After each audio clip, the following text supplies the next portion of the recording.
जय श्रीराम भावांनो, मी चाललो आपल्या पजूच्या हळदीसाठी परतूरला. तर या ठिकाणी आपली ट्रेन आली होती. त्या ट्रेनमध्ये बसून मस्तपैकी मी निघालो होतो परतूरला जाण्यासाठी. त्या 2 तासाच्या प्रवासानंतर या भर उन्हामध्ये मी पोहोचलो परतूरला. तर या ठिकाणी आपल्याला धीरूभाई हा पिकअप करायला आला होता. तर मी पोहोचलो आपल्या पजूच्या घरी. सर्व मित्रमंडळी आम्ही बसलो या ठिकाणी. त्यानंतर पजूला हळद लावण्यात सुरू झाली. त्यानंतर ते आम्हाला म्हणे, "थोडं पनीर कापा." थोडं म्हणता-म्हणता त्यानं आमच्याकडून पूर्ण 35 किलो पनीर कापून घेतलं.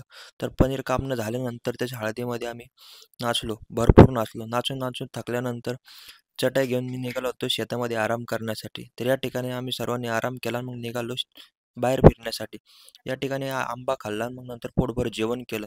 रात्रीला तर प्रशांतची एवढी मज्जा आली. यशने त्याची चप्पल लपवून ठेवली होती. ती स्वतःच्या यशच्या पायात होती. पण ते प्रशांतला काही कळालंच नाही.